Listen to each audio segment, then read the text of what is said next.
பிரியமானவர்களே, இயேசுவின் நாமத்தில் இந்த தியான வேலைக்கு உங்களை அன்புடன் வரவேற்கிறேன். மத்தேயு எழுதின சுவிசேஷ புஸ்தகம் 13வது அதிகாரத்தில் 44வது வசனத்தை வாசித்து இன்றைக்குரிய விதைப்பும் மறுப்பும் தொடரிலே தேவனுடைய வார்த்தைகளை தியானிப்போம். அன்றியும் பரலோக ராஜ்யம் நிலத்தில் புதைத்திருக்கிற பொக்கிஷத்துக்கு ஒப்பாயிருக்கிறது. அதை ஒரு மனுஷன் கண்டு மறைத்து அதை பற்றிய சந்தோஷத்தினாலே போய் தனக்கு உண்டான எல்லாவற்றையும் விற்று அந்த நிலத்தை கொள்ளுகிறான். நாம் கண்களை மூடி ஜெபிப்போம். அன்பும் இரக்கமுள்ள நல்ல பிதாவே, இயேசுவின் நாமத்தினாலே உம்மிடத்திலே வருகிறோம். சர்வ வல்லமையுள்ள எங்கள் ஆண்டவரும் இரட்சகரும் மெய்ப்பரும் மீட்பரும் மணவாளரும் ஆகிய இயேசு கிறிஸ்துவின் நாமத்தினாலே இந்த வேலையிலே கர்த்தாவே, நீர் எங்கள் மத்தியிலே உலாவும்படிக்கு உம்முடைய கரங்களிலே எங்களை தாழ்த்துகிறோம், ஒப்பு கொடுக்கிறோம். இருதயத்தை ஆண்டவரை அர்ப்பணிக்கிறோம், திறந்து கொடுக்கிறோம். மனக்கண்களை பிரகாசமாக்கும்படிக்கு பரிசுத்த ஆவியானவர் இந்த வேலையிலே எங்களுக்கு ஊழியம் செய்யட்டும். ஆண்டவரே, உம்முடைய வேதத்தில் உள்ள அதிசயங்களை மகத்துவங்களை தியானிக்கும்படிக்கு கர்த்தாவே, நீர் எங்களுக்கு ஒத்தாசை செய்வீராக. இந்த வேளையில தேவனை அறிகிற அறிவிலும் அவருடைய கிருபையை அறிகிற அறிவிலும் இயேசுவை அறிகிற அறிவிலும் இன்னுமாய் வளரவும், எங்களுடைய அறிவுக்கு எட்டாத உம்முடைய விலையேறப்பட்ட அந்த தூய்மையான அன்பை புரிந்து கொண்டு தேவரீர் ஒவ்வொரு நாளும் உமக்கு சாட்சியாக வாழும்படிக்கு நீரே நடத்துவீராக. சகலத்தையும் உம்முடைய கரங்களிலே ஒப்பு கொடுத்து ஜெபிக்கிறேன் இயேசுவின் நாமத்தினால் பிதாவே, ஆமேன். நாம் தொடர்ச்சியாக விதைப்பும் மறுப்பும் அப்படிங்கிற தொடரை குறித்து பார்த்து கொண்டு இருக்கிறோம். அதில் நாம் ஏற்கனவே சென்ற பகுதியில் 4 வித நிலம், அப்புறம் மனிதர்கள் இருதயம் அப்படிங்கிற ஒரு காரியத்தை குறித்து பார்த்தோம். அது எந்த அடிப்படையில் பார்த்தோம்னா, இயேசு கிறிஸ்து நமக்கு விதையை பற்றிய ஓமை, விதைக்கிறவரை பற்றிய ஓமை இதெல்லாம் சொல்லித்தராரு. விதைனா என்ன எல்லாமே விளக்கி சொல்லித்தராரு. ஸோ அதுக்காக நாம் 4 வகையான நிலத்தை குறித்து பார்த்தோம், இருதயத்தை குறித்து பார்த்தோம், மனிதர்களை குறித்து பார்த்தோம். உங்களுக்கு நினைவு இருக்கும், நீங்கள் நம்ம யூடியூப்பில் இருக்கோம், போய் அதை நீங்கள் கேட்டுட்டு வந்துடுங்க. கேட்காதவங்க போய் கேட்டுட்டு வந்துடுங்க, சரியா? அதே சமயத்தில் இன்றைக்கி நம்ம பார்க்க போகிற காரியம் என்னென்னா, இந்த பகுதியில் அந்த முதல்ல வழியருகானவர்கள்னு வருது இல்லையா, அந்த நிலம் வழியருகான நிலம். அதை ஒவ்வொரு நிலமாக நம்ம பார்க்கலாம், ஒவ்வொரு காரியமாக பார்த்து நாம் எப்படி நம்ம சரி செய்து கொள்ளும் பொழுது அளவற்ற ஆசீர்வாதத்தில் வாழ முடியும். தேவன் நம்மிடத்தில் எதை எதிர்பார்க்கிறாரு, நாம் அதை எப்படி கையாள வேண்டும், கர்த்தருடைய திட்டத்தின்படி அவருடைய வார்த்தையின்படி நாம் கவனமாக செவி கொடுத்து அதில் நடக்கணும். அதை தான் நம்ம பார்க்க போகிறோம், சரியா? ஸோ அதனால தான் இந்த மறைத்துவை ஒளித்துவை, எண்ணத்தை மறைச்சி வைக்கணும், எண்ணத்தை ஒளிச்சு வைக்கணும் அப்படிங்கிறத நம்ம பார்க்கலாம். ஏன் அது இந்த வசனத்தோடு ரொம்ப முக்கியம்னா, நல்லா புரிந்து கொள்ளுங்கள்.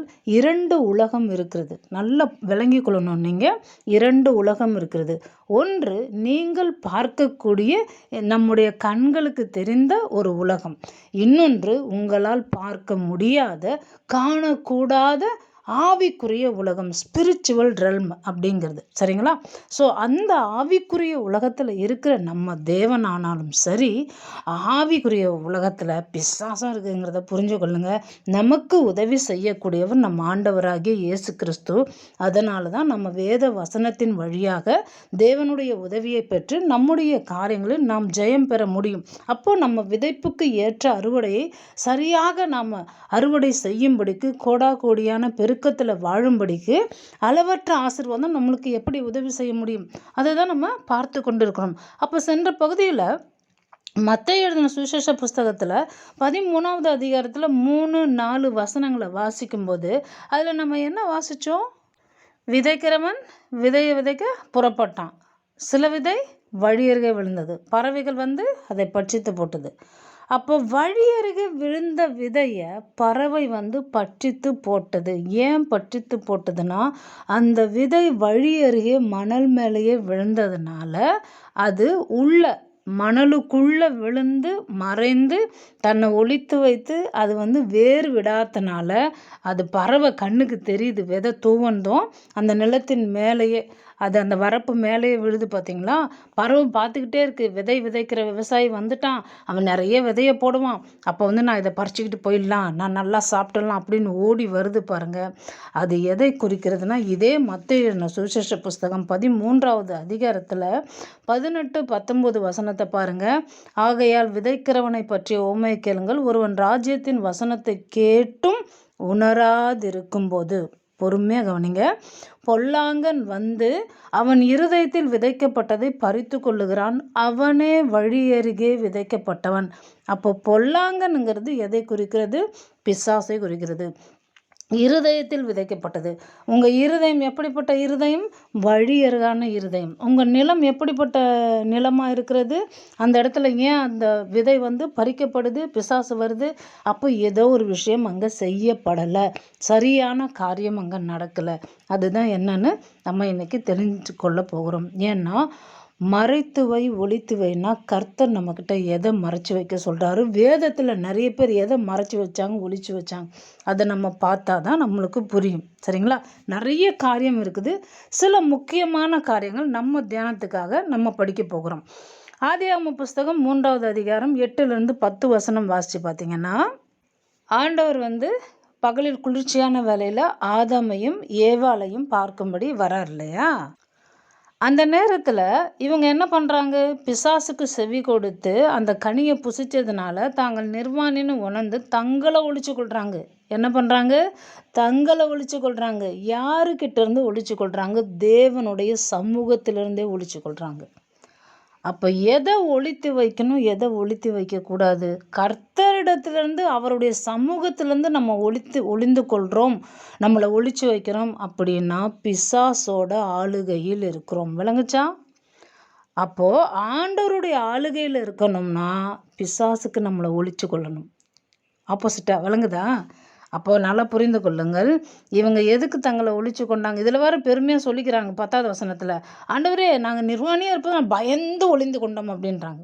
இப்படி நம்ம தேவையில்லாத காரியங்களுக்கு பயப்படக்கூடாது. கர்த்தருக்கு பயந்து அவருக்கு முன்பாக தான் நம்ம இருக்கணுமே தவிர, மற்ற தவறான காரியங்களுக்கு தான் நம்மளை ஒழிச்சு கொள்ளணுமே தவிர, ஆண்டவருடைய சமூகத்திலேருந்து ஒழித்து கொள்ளக்கூடாது.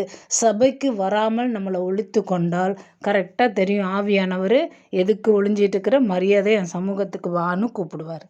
விளங்குதான் உங்களுக்கு? சரி, யாத்ராம் புஸ்தகம் 2வது அதிகாரம் நீங்கள் முதல் 3 வசனம் பார்த்தீங்கன்னா அதில் சொல்லப்பட்டிருக்கு, ஒரு குழந்தைய ஒரு அம்மா ஒழிச்சு வைக்கிறாங்க. ஏன் ஒழிச்சு வைக்கிறாங்க? அவங்க பிசாசின் பிடியில் அந்த பிள்ளை சிக்கிக்கொள்ளக்கூடாதுன்னு ஒழிச்சு வைக்கிறாங்க.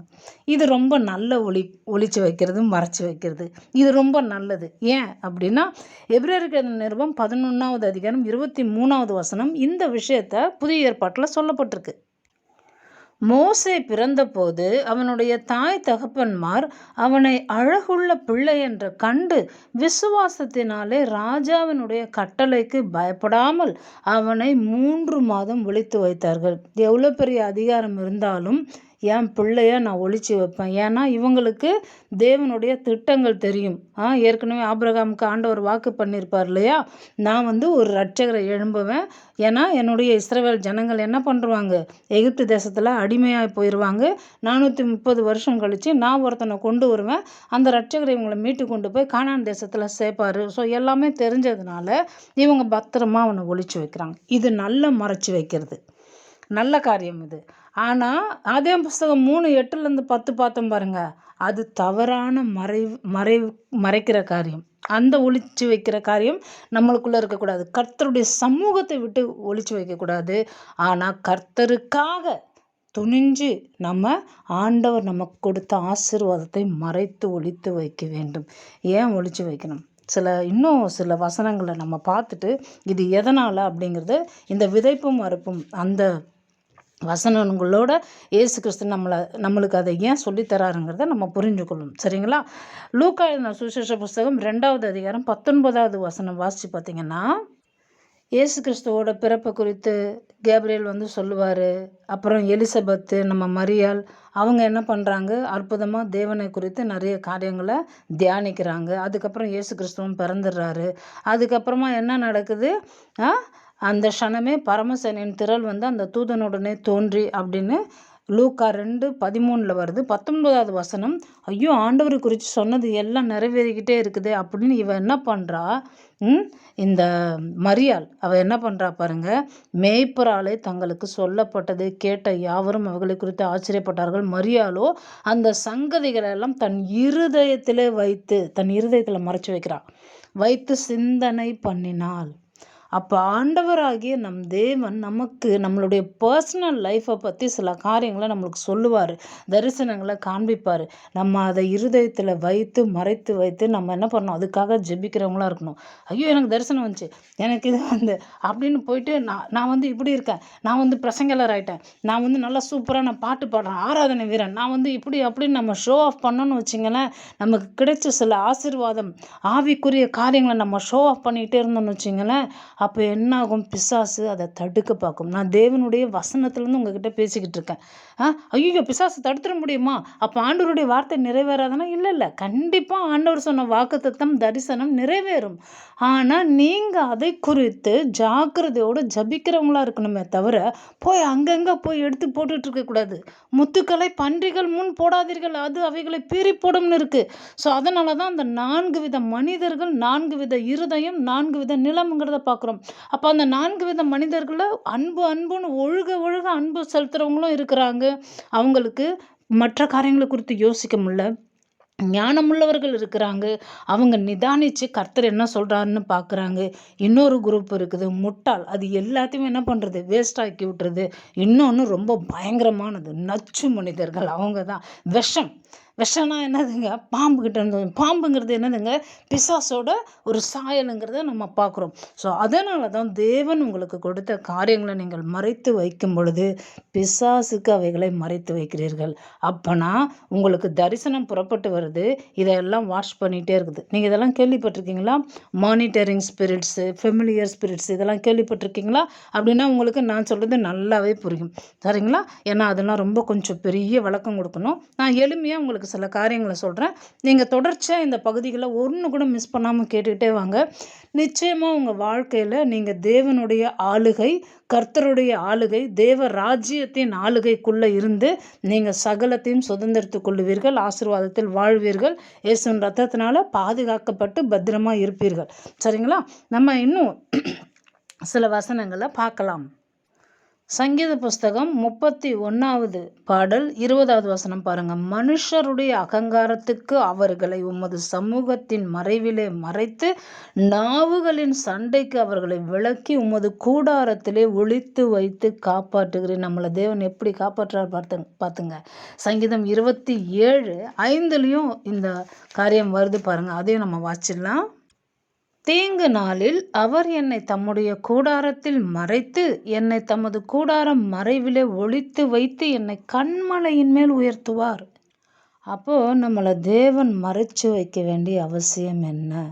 அதனால தான் எப்போவுமே கர்த்தருடைய திட்டத்தில் இருக்கிற நீங்கள் தேவனுடைய ஆசீர்வாதங்கள்னால நிரம்பிடக்கூடாது, சீக்கிரமாக அதை நீங்கள் சென்றடைந்துடக்கூடாதுங்கிறதுக்காக பிசாசு என்ன பண்ணுவான், உங்களை ஏதாவது ஒன்று பண்ணி தொந்தரவு பண்ணி டிலே பண்ணிகிட்டே இருப்பான். இயேசு கிறிஸ்து யோர்தான் நதியில் ஞானஸ்நானம் பெற்று கரையேறும் பொழுது நம்ம பிதாவானவர் என்ன சொல்கிறாரு, இவர் என்னுடைய நேசகுமாரன், இவரில் பிரியமாக இருக்கிறேன்னு சொன்னார்.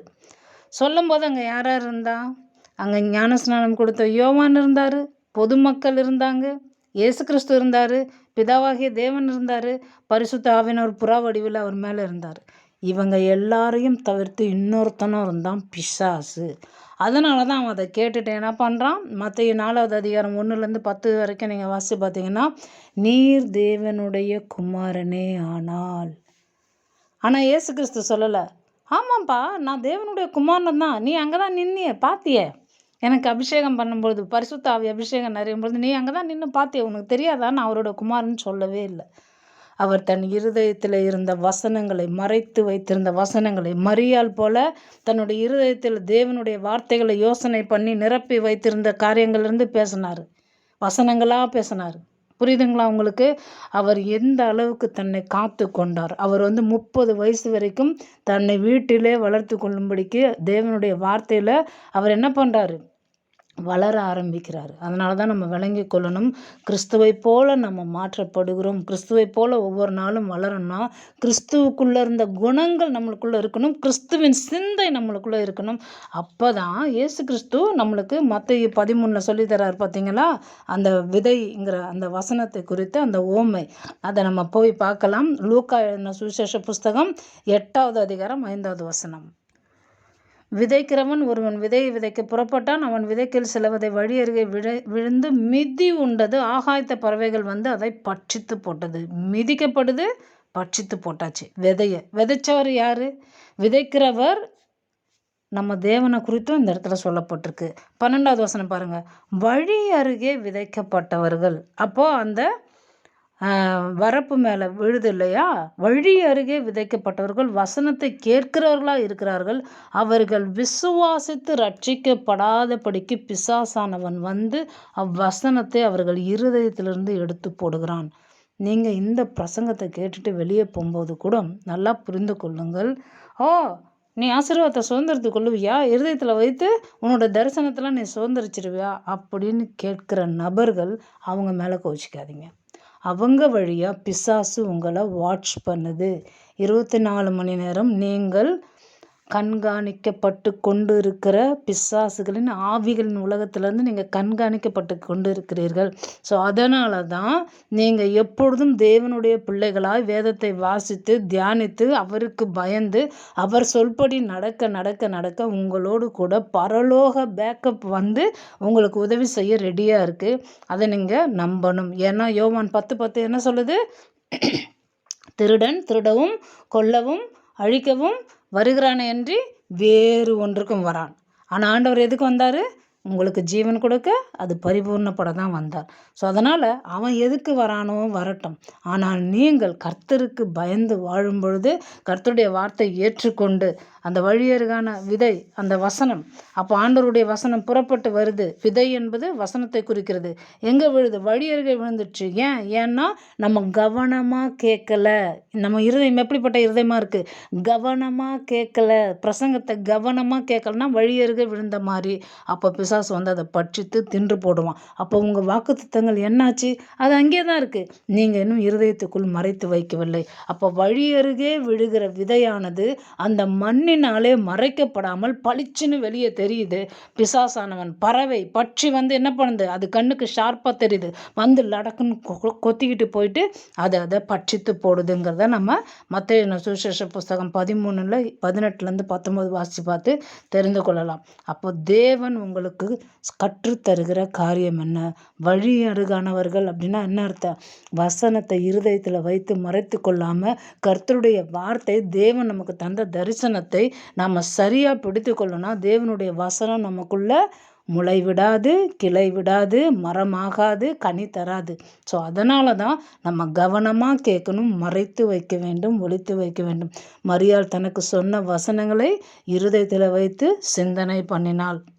அதே போல் நம்ம எபிரேயர் புஸ்தகம் 11:23 மோசேவை எப்படி அவங்க எதுக்கும் பயப்படல.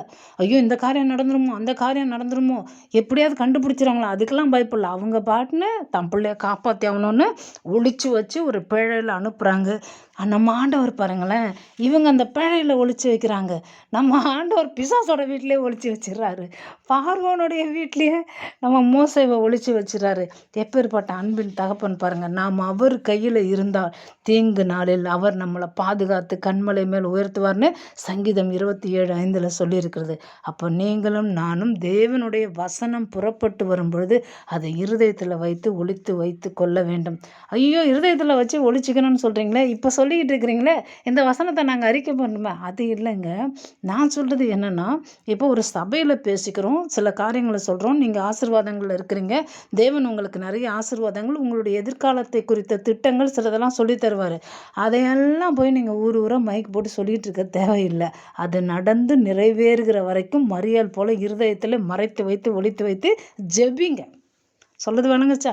ஸோ அதனால தான் நம்மை தேவன் அப்படி ஜெபிக்க சொல்கிறாரு. அப்படி இல்லைன்னா பிசாசானவன் பட்சி போல் ஆகாயத்து பறவை போல் வந்து என்ன பண்ணுவான், அப்படியே பட்சித்து போட்டுருவான். அப்போது அதனால தான் அந்த வசனம் உள்ளே கிரியை செய்ய மாட்டேங்கிறது. புரியுதுங்களா? அப்போது அந்த நச்சு மனிதர்கள், விஷம் போன்றவர்கள் உங்ககிட்ட வந்து நிறைய சந்தேகங்களை எழுப்பி விடுவாங்க. அவங்களோட வேலையே அதான். அவங்களும் பயன்பெற மாட்டாங்க, உங்களையும் பயன்பெற விட மாட்டாங்க. ஏன்னா அவங்க வழியாக பிசாசு உங்களை ஏவி கொண்டு இருக்கிறான். ஸோ அதனால் நீங்கள் எல்லாருக்கிட்டையும் இப்போ சண்டை போடுறது, எல்லாருக்கிட்டையும் போய் எதிர்த்து நிற்கிறது, அதெல்லாம் வேண்டாம். நீங்கள் தேவனுடைய வார்த்தையில் கவனமாக இருங்க, கர்த்தருடைய வார்த்தைக்கு செவி கொடுங்க, அதை இருதயத்தில் எடுத்து வைங்க, அதை நன்றாய் வளரும்படிக்கு அதுக்கு நீர் பாய்ச்சுங்க. பரிசுத்த ஆவியின் உதவியோடு காத்து கொள்ளும்படிக்கு இயேசு கிறிஸ்துவின் ரத்தத்தினால உங்களை மறைத்து மூடி பாதுகாத்து நீங்கள் என்ன பண்ணுங்கள், அதில் வளர ஆரம்பிங்க. அப்போது தேவனுடைய வார்த்தை நிச்சயமாக 30, 60, 100 பலன் தந்து 1000 மடங்கு ஆசீர்வாதத்தில் நீங்கள் வாழ்ந்து கோடா கோடியான பெருக்கத்தை கட்டாயம் பெறுவீர்கள். உங்கள் வாழ்க்கையை வளமாக நலமாக மாற்றுகிற இயேசு உங்களோடு கூட இருக்கிறார். உங்கள் அப்பா உலக மகா பணக்காரர், மறந்துடாதீங்க. சரிங்களா? நம்ம அடுத்த பகுதியில் சந்திப்போம். அன்பும் இரக்கமுள்ள நல்ல பிதாவே, இயேசுவின் நாமத்தினால உம்மிடத்தில் வருகிறோம். சர்வ வல்லமையுள்ள எங்கள் தேவனும் ராஜாவும் இரட்சகரும் இயேசுமானவரே, உம்மை நன்றியோடு கூட துதிக்கிறோம், ஸ்தோத்தரிக்கிறோம். இந்த வேளையிலே கேட்ட வார்த்தைகளுக்காக நாங்கள் நன்றி செலுத்துகிறோம். இவைகளை எல்லாம் இருதயத்தில் வைத்து 30, 60, 100 பெருகி பலன் தர தேவரீர் எங்களுக்கு ஒத்தாசை செய்யும் ஆண்டவரே. எப்பேற்பட்ட பிசாசின் கிரியைகள் இருந்தாலும் அதன் மத்தியிலும் நாங்கள் தேவனுடைய வார்த்தைக்கு கீழ்ப்படிந்து வாழும் பொழுது, கர்த்தருடைய பரிசுத்த இரத்தத்துக்குள் எங்களை பாதுகாத்து கொள்ளும் பொழுது நிச்சயமாகவே வெற்றியும் வாழ்வும் எங்களை அடையும். நாங்கள் எங்களுடைய தேவனுடைய நாமத்திற்கு மகிமை செலுத்தும்படிக்கு கர்த்தர் எங்களை நீதியின் பாதையில் நடத்தும்படி ஒப்பு கொடுக்கிறோம். இதை கேட்டுக்கொண்டிருக்கிற ஒவ்வொரு பிள்ளைகளின் வாழ்விலும் தேவரீர் நீர் உம்முடைய திட்டங்கள், தீர்மானங்கள், நீர் வைத்திருக்கிற அளவற்ற ஆசீர்வாதங்கள் இந்த பிள்ளைகளையும் இவர்கள் குடும்பங்களையும் ஆண்டு கொள்ளட்டும். உம்முடைய காருண்யமான கரத்தினாலே இவர்களை நீர் மூடி பாதுகாப்பீராக. உம்முடைய கரங்களை ஒப்பு கொடுத்து இயேசுவின் நாமத்தினாலே ஜெபித்து ஆசீர்வதிக்கிறேன் பிதாவே. ஆமேன். நம்முடைய கர்த்தராக இயேசு கிறிஸ்துவின் கிருபையும் பிதாவாகிய தேவனுடைய அன்பும் பரிசுத்தமுள்ள ஆவியானவருடைய ஐக்கியமும் சந்தோஷமும் சமாதானம் இப்பொழுதும் எப்பொழுதும் சதா காலமும் நம் ஆண்டவரும் இரட்சகரும் மணவாளரும் ஆகிய இயேசு கிறிஸ்துவின் 2ஆம் வருகை மட்டும் நம்மோடு கூடவே இருப்பதாக. ஆமேன். தீங்கு நாளில் தம் கூடார மறைவில் தேடி சேர்த்தன்னை மறைப்பார். உன்னதத்தில் மறைவாக ஒளி தென்னை பாதுகாத்து உயர்த்துவார் கண்மாலை மேல். காலையும் மாலையும் வேலையும் கர்த்தரை கருத்துடன் பாடிடுவேன். காலையும் மாலையும் வேலையும் கர்த்தரை கருத்துடன் பாடிடுவேன். God bless you. Catch 'em all.